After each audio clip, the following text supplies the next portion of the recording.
last but not least, I give the floor to Dejan Valentinčič to give us a short speech about the Slovenian education system related to diaspora issues.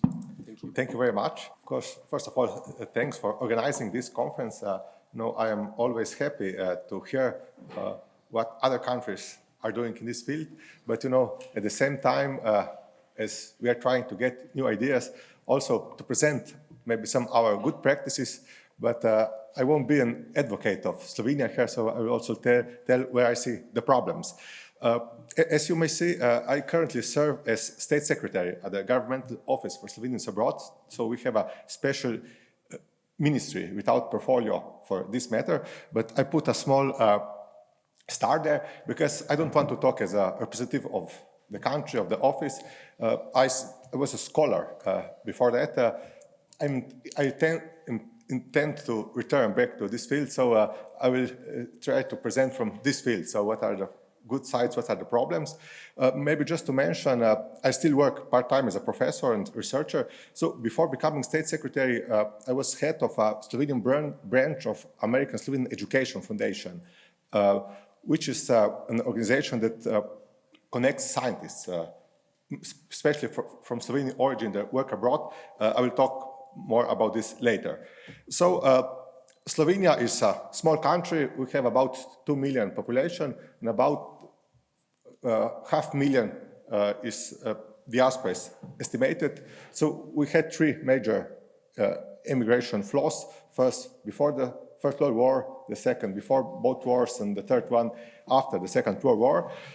Since our independence in 1991, we don't have such a problem with immigration, so we have been talking about modern Slovenian immigration. There's no some central country or town where people are moving, no new diaspora communities involved, but this somehow changed after the last big economic change.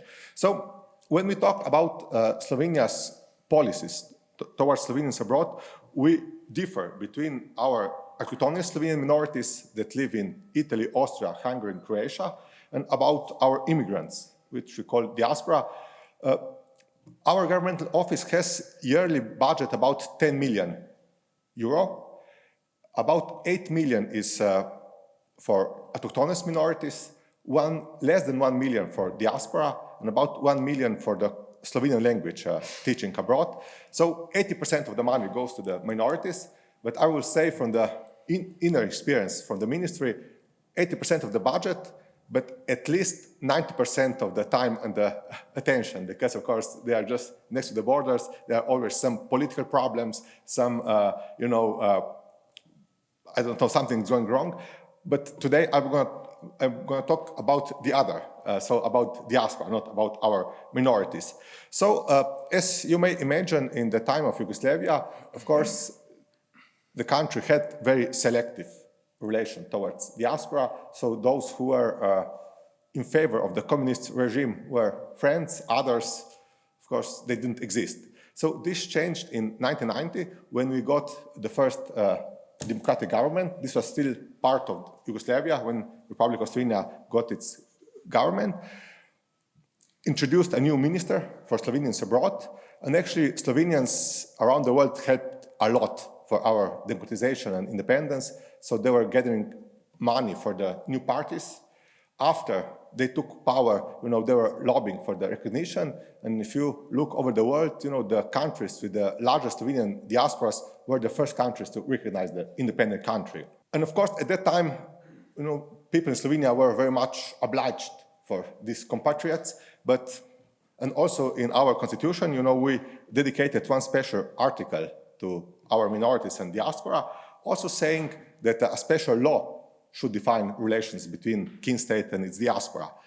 But this relation, it changed quite quickly. So in 1993, the special minister was abolished, and it took our country 15 years to adopt this new law. So it was only adopted in 2006.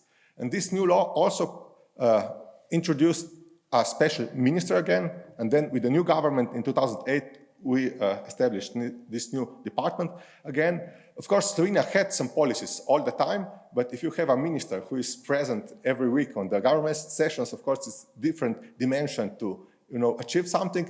And at the same time, also, of course, if you have a minister visiting communities, they feel much more recognized. And of course, also when talking to the authorities, especially in neighboring countries, it's a different relation.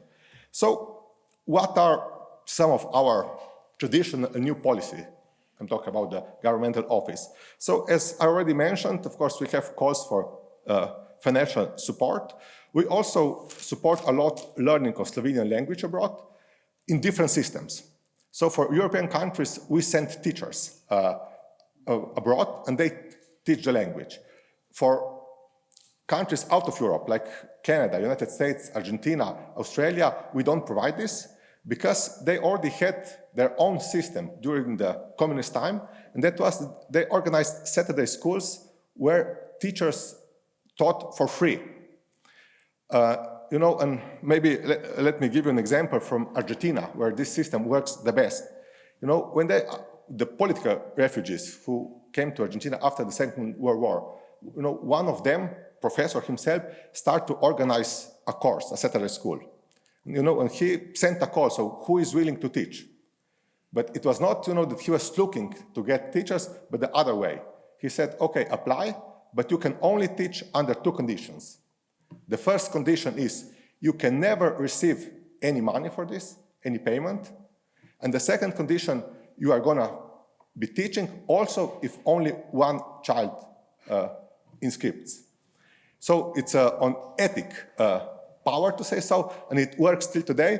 In my personal opinion, I would say that this is still the best system, because they kind of feel that they are doing something good and they're willing to give their free time. Whereas when we talk about these teachers who are sent abroad, we also have more than 50 professors at universities who have special lectorates for Slovenian language. Of course, they're especially language teachers. So if they involve in the community or not, especially their own decision, we don't have any mechanism to, force them into this. My personal opinion is that this is not a good solution, but every time that I open this question, as always, we are autonomous, that this is a political influence, etc. So this, I guess, won't change. Besides that, we also organize different courses, summer schools of Slovenian language in Slovenia. So for young people to come, it's free for them. Also, grown up can come, but they have to pay for these courses. And maybe just to mention that those teachers who teach for free, we provide them different, courses from them, didactic, so how to teach.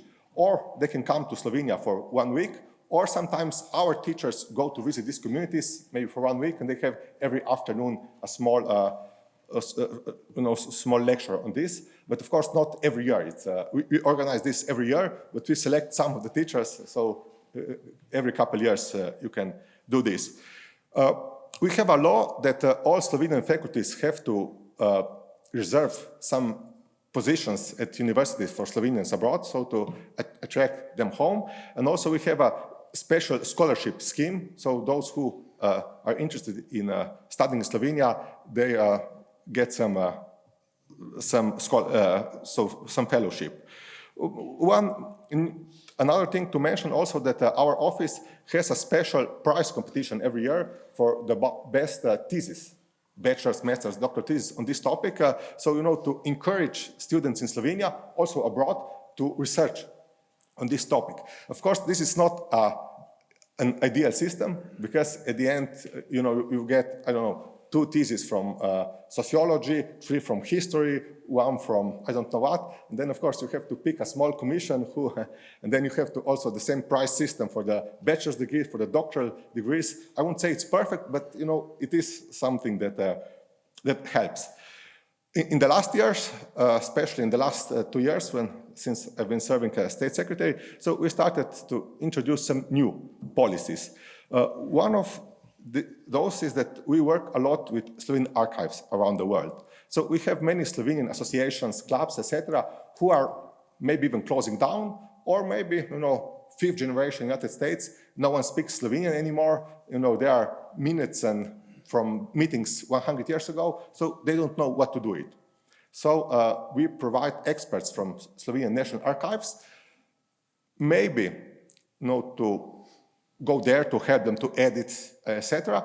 But it's their decision. Do they want to send it to Slovenia, to the National Archive? Then, of course, the researchers can access here. Or do they want to save them in their own local communities? It's their decision. Another, I think, very important thing is that when we talk about diaspora, in my opinion, it's not just to address diaspora. But one problem in Slovenia is average people don't know much about Slovenians abroad. Even as I mentioned various times, these autonomous minorities and immigrants, many people mix them. They don't understand the difference between categories. So I think that something that is urgent is to have more of these topics in schools and also more present in media. And I want to stress something out. When I talk about media, in the past in Slovenia it was like this. Okay, we will have on the web page some special underpage for diaspora. I don't think this is a good solution, because then only those who are already interested in the topic will click it. No, you need to integrate into the mainstream. So, when you open the most important news of the day, you should see one news there to change the mentality. This is one thing that I can say that I've been writing about for 10 years and now try to put it into practice for the last 2 years. And the other thing is the next one. And this is, in Slovenia we have a special minister, special governmental office. So very often the logic was, there is a minister, he should regulate it. We are a very small office. Of course, our budget is the smallest of all ministers. We have only 16 people employed. And it's very difficult to, do things on the fields of economics, foreign policy, etc. from our governmental office. So now in the last 2 years, what we are trying to do is that when any other ministry is changing its law on education, law on regional economic development, some strategy on science, etc., we always insist in putting diaspora provisions in it. Like, now we have a new law on higher education, science, so we have a special science council that gives advices how to spend the money. Now, we have a provision there that one member should always be a member of diaspora, and things like that. So I think that just our governmental office is not enough. You need also integration. Again, I've been dreaming about this for 10 years. Now we're trying to do it, but we'll see about the results. And of course, there are also other things like business cooperation, repatriation, etc. We are also, developing a welcome office, but I don't want to spend too much time about this because I still have much to say. So, no, this is what I've been talking till now. It's mostly about our traditional diaspora, but there was a change in Slovenia after the last big economic crisis in 2008, but especially after 2012, when these saving measures took place. So the number of immigrants arose a lot. So between 2012 and 2018, we lost about 8,000 to 10,000 people every year. Maybe this doesn't seem a lot in numbers, but of course, as I mentioned at the beginning, we are a small country. So we have between 18,000 and 20,000 newborns every year. So almost half of a newborn generation left the country in these years. Luckily, after 2018, it changed again. But at the beginning, maybe this wasn't such a big question because we also constantly have immigration to Slovenia. So the consideration wasn't that much from the demographic aspect for the labor force, etc. But of course, it is the fact that people who leave the country are more educated than those who immigrate. So eventually, Slovenia said, well, we have to do something. Now, what to do? So, of course, it's clear that we won't bring everyone back. It's impossible. So we talk about brain circulation, return migration. So part of them will come back, but if brain drain is very territorial, so someone leaves the country to go someplace, I think brain drain is not a territorial concept. So someone comes back, someone will stay abroad but will cooperate with the country, someone will come and go, and these are the policies that we try to introduce. But very important, it's not just the country that introduces these policies. The civil society is very important here, and I will mention two things that I think that if the country would do it, it wouldn't be so successful at all. So the first one is one new association. It's called UTIS, which is Slovenian acronym for Abroad Educated Slovenians. But at the same time, it also means impression in Slovenia. So every person who is from Slovenia or Slovenian from abroad and did finish one level of his degree out of Slovenia, so bachelor's, master's, or doctor, can enroll in this association. So they have more than 2,000 members, 15 branches in 51 countries, and they connect to themselves via Facebook, Slack, Instagram, etc. Of course, they don't meet every Saturday as the old Diaspora used to. They are mostly online, but they know for each other and they help each other with information. And also, the employers in Slovenia saw big opportunity here. So now it's like this, I don't know, some pharmaceutical company in Slovenia says, well, we need someone who has PhD in biochemistry. UTIS, please, could you send information to the relevant people? And they do that. So many people got jobs in Slovenia in this way, they returned, etc. The other, I think, very important civic initiative, I mentioned that I was very much involved as part of it before I became state secretary, now I just work as a researcher, is that we have more than 50 Slovenian professors who moved out of Slovenia and now work at the best universities around the world, mostly in the United States, Harvard, Georgetown, Stanford, Princeton, etc., but also Oxford, Great Britain, universities in Switzerland, Australia, New Zealand, etc. So there, everyone who becomes member of ASEF is willing to accept every year one student from Slovenia, mostly doctoral student, to go to his laboratory, his cathedral, etc., to spend 3 months there. But the important thing here is he doesn't go as a student.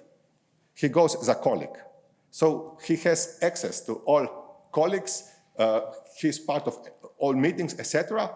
So the idea is, that they should see how things are done at the best universities of the world and then bring the knowledge back. Of course, now I will skip a little bit. Of course, when we talk about this, many people say, yeah, but what you are doing with this, you are just encouraging people to leave. That's also why they have to go before their PhD, so they don't have the opportunity to stay there. But also, so I'm still sure that it's not so easy to get a professorship at Harvard University if you go there for 3 months. So when we did an internal research a couple of years ago, we see that more than 80% of these alumni lives in Slovenia after a couple of years. So some of them are in other countries, but then when we ask for the reasons, it's mostly that they continued their studies abroad. So they went for another PhD or post-PhD, etc. So for now, we don't think that this is causing brain drain. At the same time, ASEF also provides another program, which is very much like a birthright that has Israel or other countries, but with one exception. Of course, Israel is, I think, pioneer in this program, but also other countries have. Our colleague from Croatia mentioned their program. I know that Hungary has something, Macedonia, etc. But what we did, of course, not the country, the civil society. So again, as people go to United States, people from diaspora can come to Slovenia for 3 months, but the focus is not on the cultural aspects, but to have a traineeship, to work in Slovenia for 3 months. At the same time, they have opportunity to visit different cultural things, to attend to Slovenian language, etc. But the idea is to create professional ties so that when they go back, maybe they cooperate with Slovenia, and we think that this also helps in the frame of identity, that they will be more motivated to come to Slovenia very often. And Also out this, we did one intern research. I am the author of this question. So we asked, why did you decide to apply for this fellowship? So was it professional opportunity to get to know the homeland of your ancestors, an adventure, or other? In purpose, I didn't write both or all the three, because in that case, everyone would say all the three. But now, they had to be sincere. More than 20% said other, and then they wrote all of it. But the others, they just choose one of those. And as you see, more than 60% said a professional opportunity. So these people still, they feel Slovenian identity. Otherwise, they wouldn't apply for this. But at the same time, this connection in their mindset, they see some advantage in this. So maybe this is more prosperous than some cultural program would be. So this is going on just for about 5 years. There was COVID for 2 years, so we'll see about the results. But maybe just to mention this, one example, what I think it's a good practice in this aspect. So we had one girl from California who studied tourism and marketing. She came to Slovenia and she worked for one tourist agency here because they very much try to attract American tourists to Ljubljana. So maybe just to mention, this ASEF program to go abroad, it's always a scientific one. Whereas this coming to Slovenia, it's not just scientific, it's also NGOs, companies, etc. So with this girl, she came to Ljubljana for 3 months. She prepared a strategy for this tourist agency, how they could improve attracting American tourists. When she returned back to the United States, this Slovenian agency employed her there. So now she works in Boston for Slovenian tourist agency and promotes Slovenia as a tourist destination. And I think that since this connection, most probably she'll be more motivated to bring her kids to Slovenia occasionally to keep the identity, etc. I hope I still have some time. So those people who have been living Slovenia in the last 10 years or more, of course, they are very much different than the old diaspora. So they speak the language. English, of course, also German and other. They are qualified. They are not that much interested in involving into diaspora communities. And also, of course, they marry with adult people much more often. So it's, on one side, much more difficult to have a connection with them. But on the other hand, they have the possibility to come to visit Slovenia much more often. We talk about Rainer generation. Of course, they have modern information technology, so they can be in contact with their family members every day. So there are new opportunities. But at the same time, we see that these people are very much individuals. So here's my next slide. So we live in an individualized society.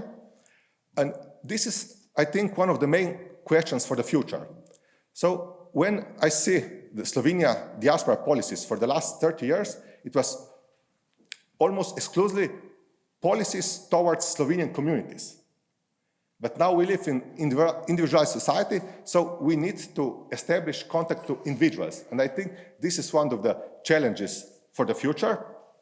But at the same time, when we talk about the differences with the new immigration, how to connect with them, I think that this also means a modern way to connect with traditional Slovenian communities, because also those communities are changing a lot. Let me give you an example. The biggest Slovenian city out of Slovenia is Cleveland, Ohio. There's about 80,000 people of Slovenian descent there. And 3 years ago, just before COVID, the Slovenian children folklore group, they had their 65th anniversary. And for the celebration, they gathered together the pictures of all generations of children dancing in this group. And they did one small analysis. Where do these people live today? Only 1/4 of them lives in the state of Ohio. Not Cleveland, but whole state of Ohio. 3/4 of them are spread all around the United States. Of course, the United States is a country which is much more mobile than most of the European societies. So these people, as children, as high school students, they are very much involved in those Slovenian communities. But then when they go to college, they apply for universities all over the United States, and then of course then they choose the best solution. So maybe they go to study to Colorado. In Colorado, they meet a partner who came to study to Colorado from Louisiana. After they graduate, they find their first work for the both of them in Montana. They spend 5 years there. Then they find a better job in New York. They move there. And of course, these people are not part of any communities anymore, but many of them still have very much of Slovenian identity. They want to be connected, but of course, we need to look to the individual basis, and with this, the information technology can help a lot. I think I expressed enough about individualization, so I will skip this, but not just this. Another thing is also that, of course, identity is not a stable thing. So it's not that someone who feels as a Slovenian today, he was born as a Slovenian, he was a very proud Slovenian all his life. No, when I visited these Slovenian communities abroad, I found really a lot of people who maybe up to 40, 45, they didn't care about their Slovenian identity. Afterwards, something changed, and now they want to find their roots. And I put here 3 people, especially because they are very successful people. But of course, it's the easiest way to show in this aspect, but not all of them. So this guy in the middle, he said that he didn't care about Slovenian ancestry, about 45. He worked as an American representative of Bosch, of the German company. And he said, when I was 45, I was driving back home from holidays, when I saw a small sign at the end of the road about one Slovenian organization in the United States. And he said, it came to me, my grandma, who died when I was 6 years old, she was a member of this organization. So he said, I pulled the car over, I stopped the car, and I started to cry. I have found myself, and to see the touching of this story, he said, I need to come to Slovenia. And when he came to Slovenia, they landed in Venice, and he said, when we crossed the border, I went out of the car on my knees, I took Slovenian soil and put it into the left pocket to have it as closest to the heart as I can. And then he said, started crying, and ever since then, I carry Slovenian soil with me. And in the middle of the United States, he put a bag of Slovenian soil out. But he was a representative of Bosch, so a person who means something. There are tons of other stories. So identity is not very strict thing. Things change. So this is something that we should work also in the future. But not only individuals. In North Argentina, we have a case of a strong Slovenian community who was completely assimilated 100 years ago, because at that time, Argentina was still a very assimilatory country. So they had the policy that when someone dies, his children had to put all his personal items in the coffin with him. So in one generation, these people were completely assimilated. And after 100 years, they found out that they are Slovenians. And now we have their Slovenian radio station, of course, in Spanish, 2 clubs. Every city has a street named after Slovenia. They started businesses to import Slovenian goods, not only for Slovenians, but for all Entre Rios. So not only individuals, also groups can change. And now, to conclude, so as I mentioned before, I still work part-time as a researcher. So at the end of 2021, we finished a 2-year research project where we conducted a large number of interviews, questionnaires, policy analysis of other countries. So what could Slovenia do to change brain drain into brain circulation? And it's interesting that most of the people are willing to return. Also, those who are not willing to return are interested in cooperation with Slovenia. But then when you ask people why, in which case would you return, they mostly speak about economy. But those who did return already, they spoke about their emotional ties, so family, also the quality of life in Slovenia. So, it's very difficult in this aspect, but I think that this is something that has changed with the COVID situation, because we had many people who left Slovenia in the last decade who maybe even were forced to come back, or, in the lockdown, they thought it's better to live in my parents' house in Slovenia in the suburbs than to be locked in an apartment in London. So many of them came back. Now, not all of them are willing to go back to London, but almost all of them would like to work for abroad. You know, one person called, we are hybrids. You know, so she said, my intention is, you know, to stay in Slovenia and to go every month 3 days in London. The other one, you know, interesting story. So when the COVID hit, she came to Slovenia because the company closed down in London. She spent 6 months in Slovenia. From March to September. In September, she returned back to London. But two things happened in September for her. She returned to London, but at the same time, she started building a new house in Slovenia together with her fiancé, who is German. And then I asked, so what is your plan for the future? Well, she said, my ideal plan would be to spend every month 2 weeks in Slovenia, 2 weeks in London. You know, but when we talk about these hybrids, digital nomads, etc., there are a lot of open questions. Health insurance, tax residency, double taxation, social security.